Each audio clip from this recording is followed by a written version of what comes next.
Grand opening September 4ஆம் தேதி தூங்கா நகரத்தை தூங்காமல் பாதுகாக்கும் ஈசிடெக் சிசிடிவியின் மிக பிரம்மாண்டமான ஷோரூம் திறப்பு விழா. அனைவரும் வருக வருக. வணக்கம் நேயர்களே. தென்மேற்கு பருவமழை வட மாநிலங்கள்ல வழக்கத்தை விட ரொம்ப மோசமான பாதிப்பை ஏற்படுத்திக்கிட்டு இருக்கு. தமிழகத்துக்கு வடகிழக்கு பருவமழை தான் பொதுவாக நல்ல மழையை கொடுக்கும். அது தொடங்க இன்னும் ஓரிரு மாதங்கள் தாமதமாகலாம்னு எதிர்பார்க்கப்படுது. ஆனாலும் இந்த தென்மேற்கு பருவமழை சீசன்லேயே பல மாவட்டங்களில் கணிசமான மழை பெஞ்சுக்கிட்டு இருக்கு. சென்னையின் சில பகுதிகளில் போன வாரம் மேக வெடிப்பால் ஒரே நைட்டில் மிக அதிக மழை பெஞ்சுது. பொதுவாக மழைக்காலம் தீவிரமாகும் போது சளி இருமல் காய்ச்சலால் பாதிக்கப்படுறவங்க எண்ணிக்கை அதிகரிக்கும். ஆனால் இந்த முறை முன்கூட்டியே நிறைய பேருக்கு சளி இருமல் காய்ச்சல் பாதிப்புலாம் வந்துவிட்டது. காரணம் இன்ஃப்ளூயன்சா வைரஸ்னு சொல்கிறாங்க. இது ஒன்றும் புதுசு ஒன்றும் இல்லைங்க, ஏற்கனவே இருக்கிறது தான். ஆனால் வழக்கத்தை விட மிக அதிக பாதிப்புன்னு சொல்லப்படுது. அரசு மருத்துவமனைகள் நிரம்பி வழியுது. இதனால் சுகாதாரத்துறையும் இது பற்றின ஒரு முக்கிய அறிவிப்பை வெளியிட்டிருக்காங்க. 38 மாவட்டங்கள்லையும் புதன் வியாழன் 2 நாட்களும் அரசு மருத்துவமனைகளில் ஆய்வு நடத்தணும்னு சொல்லப்பட்டிருக்கு. அரசு மருத்துவமனைகளில் சளி இருமல் காய்ச்சல் தலைவலி தொண்டை பாதிப்பு அறிகுறிகளோட சிகிச்சை பெற வரக்கூடிய நோயாளிகள் கிட்ட இருந்து மாதிரிகளை எடுத்து ஆய்வுக்கு அனுப்பணும்னு உத்தரவிடப்பட்டிருக்கு. ரொம்ப முக்கியமாக முதியவர்கள், நோய் எதிர்ப்பு சக்தி குறைவாக உள்ளவர்கள், காய்ச்சல் அறிகுறிகள் இருந்தால் உடனடியாக மருத்துவமனைக்கு போகணும்னு சுகாதாரத்துறை அறிவுறுத்தி இருக்கு. நோய் எதிர்ப்பு சக்தி குறைவாக இருக்கிறவங்க முகக்கவசம் போட்டுக்கணும்னு அறிவுறுத்தப்பட்டிருக்கு. சரி, இந்த இன்ஃப்ளூயன்சா வைரஸ் பற்றின விஷயத்தை தான் இப்போ நம்ம பார்க்க போகிறோம். இன்ஃப்ளூயன்சா வைரஸை பொறுத்த வரைக்குங்க மொத்தம் 4 வகை இருக்குது. அதாவது இன்ஃப்ளூயன்சா ஏ, பி, சி, டி அப்படின்னு 4 வகைகள் இருக்குது.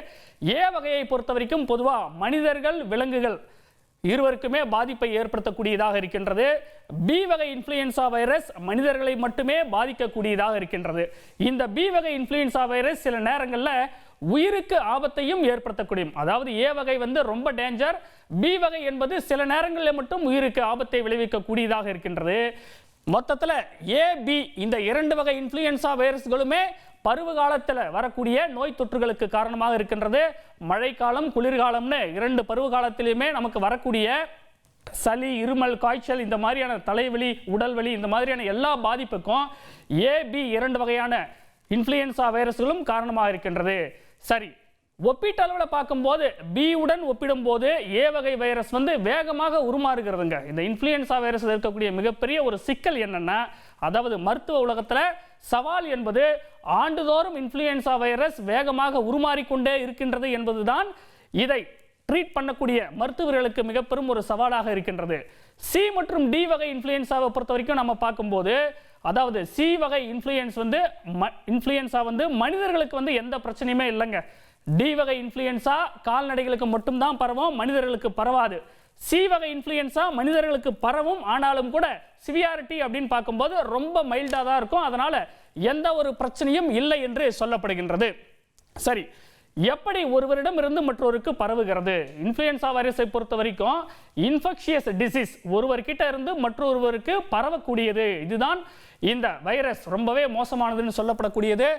வைரஸால் பாதிக்கப்பட்ட ஒருவர், அதாவது தும்மினாலோ அல்லது மற்றொருவர்கிட்ட பேசினாலோ காற்று மூலமாக பரவக்கூடியது ஒருவரிடம் இருந்து மற்றொருவருக்கு. இல்லை என்றால் வைரஸால் பாதிக்கப்பட்டிருக்கிறார் இல்லையா ஒருவர், அவர் தொட்ட ஒரு பொருள் மூலமா இன்னொருவர் அந்த பொருளை தொட்டு மூக்கு, வாய் அல்லது கண்கள் இதன் வழியாக நாம தொடும்போது அதன் மூலமாக இன்னொருவருக்கு இந்த இன்ஃப்ளூயன்சா வைரஸ் பாதிப்பு ஒருவரிடம் இருந்து மற்றொருவருக்கு பரவுகின்றது.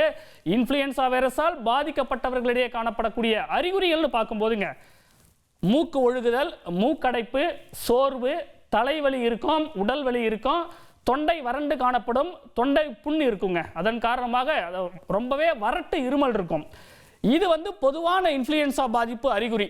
இதுவே குழந்தைகள்ல பெரியவங்கள்ல அப்படின்னு நம்ம பிரித்து பார்க்கும்போது, குழந்தைகளிடத்துல இன்ஃப்ளூயன்சா பாதிப்பு இருக்கும்போது பொதுவாக வயிற்றுப்போக்கு, வாந்தி இந்த 2 அறிகுறிகள் ரொம்பவே காமனாக இருக்கும்னு மருத்துவர்கள் சொல்றாங்க. இதுவே பெரியவர்கள், அதாவது அடல்ட்ஸ்ல திடீர் காய்ச்சல், அடிக்கடி காய்ச்சல் வரும். அந்த காய்ச்சல் எப்படி இருக்கும்னா 100 டிகிரி ஃபாரன்ஹீட்டுக்கும் மேலே ரொம்ப அதிகமாக காய்ச்சல், சிவியரான ஒரு ஃபீவர் இருக்கும்னு சொல்லப்படுது. இதுதான் சிறியவர்களிடத்தில் இருக்கக்கூடிய இன்ஃப்ளூயன்சா அறிகுறி. பெரியவர்களிடத்தில் இன்ஃப்ளூயன்சா பாதிப்பு ஏற்பட்டால் காணப்படக்கூடிய அறிகுறி. சரி, இந்த இன்ஃப்ளூயன்சா பாதிப்பு ஒன்றும் புதுசு இல்லைங்க, ஏற்கனவே காலமாக இருக்கக்கூடியது தான். மழைக்காலம் தொடங்கும் போது, குளிர்காலம் தொடங்கும் போது சளி இருமல் காய்ச்சல் எல்லாமே மக்களிடத்தில் ரொம்பவே காமனாக காணப்படும். மருத்துவமனைகளில் சின்ன சின்ன கிளினிக்கில் கூட மக்கள் கூட்டம் அதிகமாக காணப்படும். ஆனால் இப்போ இருக்கக்கூடிய இந்த இன்ஃப்ளூயன்ஸா ஏன் ரொம்ப அதிகமாக இருக்குன்னு சொல்லும்போது ஒரு முக்கியமான ஒரு விஷயத்தை சுட்டி காட்டுறாங்க. காலநிலை மாற்றத்தால் காய்ச்சல் பாதிப்பு 20% வரை அதிகரித்திருப்பதாக மருத்துவ வல்லுநர்கள் சொல்கிறாங்க. அதனால தான் அரசு மருத்துவமனைகள், தனியார் மருத்துவமனைகளில் இயல்பை விட, வழக்கத்தை விட கூட்டம் அதிகமாக காணப்படுகின்றதாம். இந்த நேரத்தில் தொற்றுநோய் சிகிச்சை நிபுணர் டாக்டர் சந்தானம் நம்மிடையே இணைந்திருக்கிறார். அவரிடம் பேசலாம். சார் வணக்கம், இணைப்பில் இணைந்தமைக்கு நன்றி. தற்போது பரவி வரக்கூடிய இந்த இன்ஃப்ளூயன்ஸா வைரஸ் இன்ஃப்ளூயன்ஸா வைரஸ் தானா, இல்லை வேற ஏதாவது ஒரு புதிய வைரஸாக கூட இது இருக்கலாமா? உங்களுடைய கருத்து என்ன? வணக்கம் சார். இது இன்ஃப்ளூயன்ஸா தான் அப்படின்னு சொல்றோமா, இல்ல இன்ஃப்ளூயன்ஸா மாறி மற்ற வைரஸ் இருக்குமா அப்படின்னு கேட்டா அது ஃப்ளூ வைரஸ் அப்படின்னு சொல்லுவாங்க. ஃப்ளூ வைரஸ்னா இன்ஃப்ளூயன்ஸா மட்டும் கிடையாது, அது கூட சேர்ந்து மற்ற வைரஸும் இருக்கலாம். ஃபார் எக்ஸாம்பிளுக்கு பாரா இன்ஃப்ளூயன்ஸான்னு சொல்லுவாங்க. நம்ம ஆல்ரெடி பார்க்குற கோவிட் வைரஸ், கோவிட்னா கொரோனா, அது சாஸ்கோ மெஸ்கோ வைரஸ் அப்படின்னு சொல்லுவாங்க. அது போக மற்ற அடினோ வைரஸ், ரைனோ வைரஸ், மெட்டானிமோ வைரஸ், இதெல்லாம் வந்து பார்த்தீங்கன்னா இன்ஃப்ளூயன்ஸா லைக் இல்னஸ் சொல்லுவாங்க. ஒருத்தருக்கு ஃப்ளூ காய்ச்சல், அதாவது சளி இருமல், வறட்டு இருமல், உடல் வலி, கை கால் காய்ச்சல் இதெல்லாம் வருது அப்படின்னா இது ஃப்ளூ லைக் இல்னஸ் சொல்லுவாங்க. அதுல இன்ஃப்ளூயன்ஸா வந்து ரொம்ப காமனா நம்ம ஊர்ல இருக்கக்கூடிய ஒரு இன்ஃபெக்ஷன். மற்ற வைரஸும் இருக்கதான் செய்யும் இதே மாதிரி.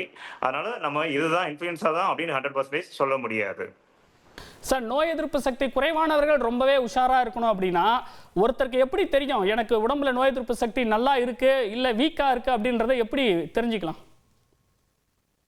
சார் அது ரொம்ப சிம்பிள் சார். நமக்கு வந்து ஒன்னு வந்து ஏஜ் சார். ஏஜ் வந்து 5 வயசுக்கு கீழே இருந்தா, மெயினா வந்து 2 வயசுக்கு கீழே உள்ளவங்க, அதுக்கப்புறம் 65 வயசுக்கு மேல உள்ள முதியவர்கள் அப்படின்னு சொல்லலாம். அதுக்கப்புறம் மாசமா இருக்கவங்க, மெயினா வந்து செகண்ட் ட்ரைமஸ்டர், தேர்ட் ட்ரைமஸ்டர் உள்ளவங்களுக்கு இம்யூனிட்டி கம்மியா இருக்கும். அது போக ரொம்ப நாள் கிரானிக் இல்னஸ்ன்னு சொல்லுவாங்க. அதாவது ஃபார் எக்ஸாம்பிளுக்கு சிஓபிடி, லங் ப்ராப்ளம் இருக்கவங்க, ஹார்ட் ப்ராப்ளம் இருக்கவங்க, கிட்னி ப்ராப்ளம் இருக்கவங்க, லிவர் ப்ராப்ளம் இருக்கவங்க, அது போக வந்து பார்த்தீங்கன்னா கேன்சருக்கு ட்ரீட்மெண்ட் எடுக்கிறவங்க, ரொமட்டாலஜிக்கல் இல்னஸ்னுவாங்க, ஆட்டோ இம்யூன் டிசீஸ், அந்த எஸ்எல்இ, ரொமட்டாலஜி, ரொமட்டாய்டு ஆர்த்ரைட்டிஸ், அந்த மாதிரி இன்ஃபெக்ஷன் உள்ளவங்க, அந்த மாதிரி ப்ராப்ளம் உள்ளவங்க. அதுக்கப்புறம் வந்து பார்த்தீங்கன்னா கேன்சருக்கு ட்ரீட்மெண்ட் எடுக்கிறவங்க, அப்புறம் transplant patient, bone marrow transplant, kidney, liver, organ transplant patients, இவங்கெல்லாம் வந்து பார்த்தீங்கன்னா இம்யூனிட்டி கம்மியாக இருக்கும். அதுபோக நார்மலாகவே டயபெட்டிக் பேஷண்ட் அன்கண்ட்ரோல்டாக வச்சிருந்தா அவங்களையுமே இம்யூனிட்டி கம்மியானவங்க அப்படின்னு தான் சொல்ல முடியும். சார், இன்ஃப்ளூயன்ஸா வைரஸ் பாதிப்பை பொறுத்த வரைக்கும் இப்போ இதுக்கு தடுப்பூசி இருக்குதா, இல்லை வராமல் தடுக்கிறதுக்கு தடுப்பூசி அவைலபிளாக இருக்கா? அப்படி சார் அது வந்து எவ்ரி டைம் வந்து நீங்கள் சொன்ன மாதிரி ஜெனடிக் மியூட்டேஷன் அப்படின்றத நீங்கள் சொன்னீங்க, நல்ல பாயிண்ட். அந்த மாதிரி இது வந்து சேஞ்ச் ஆகும். மியூட்டேஷன் வந்து every time it will change. One cycle வர்றப்ப இயர் மாதிரி அது வந்து ஒரு டைம்ல வந்து சேஞ்ச் ஆகும். 2-3 இயர்ஸ் ஒன்ஸ் வந்து சேஞ்ச் ஆகும் ஜெனடிக் மியூட்டேஷன் வந்து. அது அந்தந்த டைம் வந்து நியூ அப்டேட் பண்ணி வேக்சின் வந்து ரிலீஸ் பண்ணுவாங்க. இப்போதைக்கு நம்மகிட்ட இருக்குது குவாட்ரிவேலன்ட் வேக்சின் வந்து இன்ஃப்ளூயன்ஸாவுக்கு அவைலபிளா இருக்கு நம்ம இந்தியாவில். அதை வந்து யார் போட்டுக்கலாம் அப்படின்னா அந்த ரிஸ்க் ஃபேக்டர் நீங்க சொன்ன மாதிரி இம்யூனிட்டி கம்மியான ஆட்கள் போட்டுக்கிறது நல்லது. மெயினா வந்து குழந்தைகள் 2 வயசுக்கு கீழே உள்ளவங்க, அதுபோக யூனிவர்சல் ரெக்கமெண்டேஷன் அப்படின்னு சொல்றாங்க. WHO, CDC அவங்களாம் என்ன சொல்றாங்க, எல்லாருமே போட்டுக்கிட்டா நல்லது, மோர் தென் 5 இயர்ஸ் எவ்ரி இயர் அப்படின்ற மாதிரி சொல்றாங்க. அந்த இம்யூனிட்டி வந்து 1 இயருக்கு தான் எஃபெக்டிவா இருக்கும். அகைன் 1 இயருக்கு அப்புறம் போட்டுக்கிறது நல்லது. மெயினா வந்து ரிஸ்க் ஃபேக்டர் உள்ளவங்க, இம்யூனிட்டி கம்மியா இருக்கவங்க போட்டுக்கிட்டா பெட்டரா இருக்கும். சார், இப்போ அரசு மருத்துவமனைகளில் வரக்கூடிய நோயாளிகள் கிட்ட இருந்து அந்த மாதிரிகளை சேகரித்து ஆய்வுக்கு அனுப்பி வைக்கணும்னு சுகாதாரத்துறை உத்தரவிட்டிருக்கு. இது எதுக்காக சார்? இது மெயினா வந்து பாத்தீங்கன்னா எல்லாருக்குமே வேணுமா டெஸ்டிங் பண்ணணுமா அப்படின்னு கேட்டா எல்லாருக்குமே இல்ல. இப்போ ஓபியா ஒரு பேஷண்ட் வந்து மைல்டா காய்ச்சல், சளி, இருமல் அப்படின்னு வர்றாங்க, அவங்களுக்கெல்லாம் டெஸ்டிங் பண்ணணுமா அப்படின்னு கேட்டா கண்டிப்பா இல்லவே இல்லை. யாருக்கு வேணும்னா இந்த மாதிரி ரிஸ்க் ஃபேக்டர் உள்ளவங்க, குழந்தைங்க 5 வயசுக்கு கீழே உள்ளவங்க, மாசமா இருக்கிறவங்க, மெயினா வந்து பாத்தீங்கன்னா மாசமா இருக்கவங்க, second trimester, third trimester, even டெலிவரிக்கு அப்புறம் உள்ளவங்க, அப்புறம் இந்த மாதிரி cancer patient, CKD, CLD, kidney, liver, heart problem and lung problem, இதெல்லாம் உள்ளவங்களுக்கு சப்போஸ் அவங்களுக்கு பண்ணலாம்.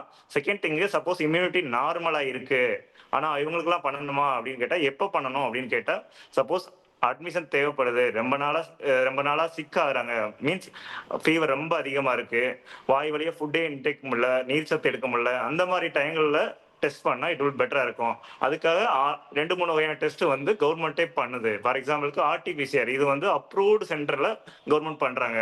மெடிக்கல் காலேஜ் நான் எல்லா இடத்துலயும் கிடையாது, ஐசிஎம்ஆர் அப்ரூவ்டு மெடிக்கல் காலேஜ் சென்டர்ல சம்வேர் பண்றாங்க. அதுக்கப்புறம் மாலிகுலர் டெஸ்ட் வந்து அவைலபிளா இருக்கு. மல்டிப்ளெக்ஸ் பிசிஆர் ஈவன் சீக்வன்சிங் வரைக்கும் அவைலபிளா இருக்கு. அது போக இந்த கோவிடுக்கு ஆன்டிபாடி டெஸ்ட் பண்ற மாதிரி நம்ம இன்ஃபுளுன்சாவுக்கும் டெஸ்ட் பண்ணி பார்க்கலாம். ஆனா சென்சிட்டிவிட்டி ரொம்ப கம்மியா இருக்கும். சார், இப்போ வழக்கமாக பரவக்கூடிய இன்ஃப்ளூயன்ஸா வைரஸ் தான் அப்படின்னா புரோட்டோகால் பிரகாரம் ட்ரீட்மெண்ட் கொடுக்கலாம் இல்லையா? ஏன் எதுக்காக வந்து அந்த சாம்பிளை சேகரித்து ஆய்வுக்கு அனுப்பணும்னு சொல்கிறாங்க? வேற எதுவும் சந்தேகம் இருக்குமா இதில்?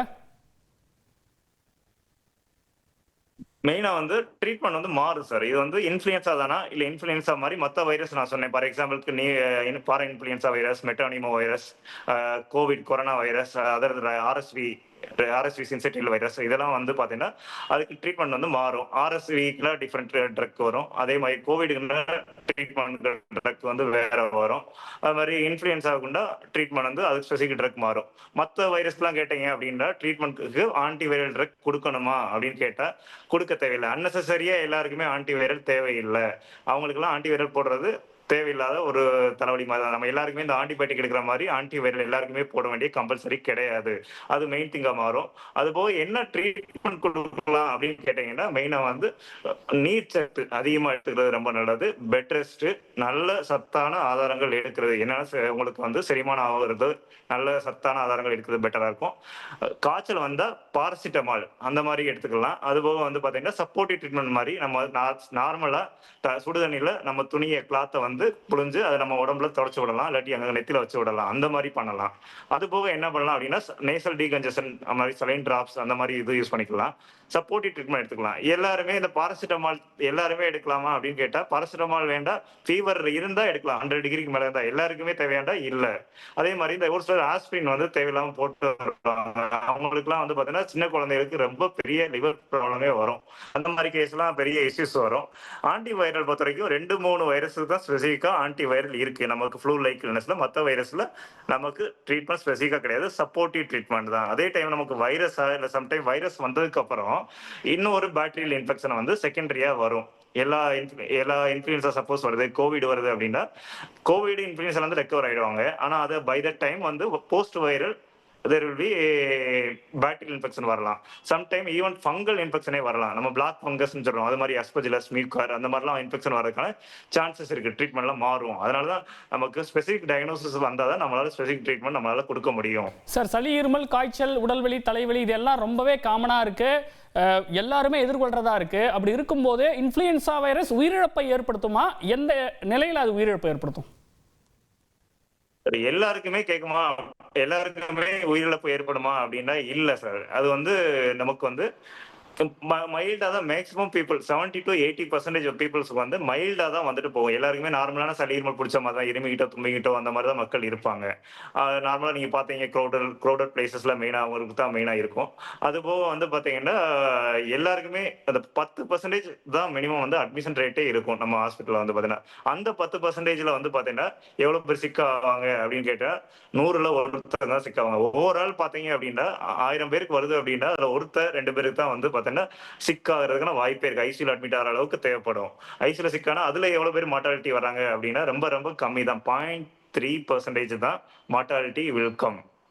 சார், இணைப்பில் வந்து உங்களுடைய கருத்துக்களை பகிர்ந்து கொண்டமைக்கு மிக்க நன்றி sir. Thank you sir. Thank you sir. நேர்களே, இந்த இன்ஃப்ளூயன்ஸா வைரஸை பொறுத்த வரைக்கும் இது புதிய ஒரு வைரஸ் ஒன்றும் கிடையாது. ஏற்கனவே இருக்கிறது தான். ஒவ்வொரு பருவமழை காலத்திலையும் இந்த இன்ஃப்ளூயன்ஸா வைரஸால் பாதிக்கப்பட்டு குழந்தைகள் முதல் பெரியவர்கள் வரை எல்லோருமே பாதிக்கப்பட்டு சிக்காகிறாங்க அப்படின்னு மருத்துவர் சொன்னார்.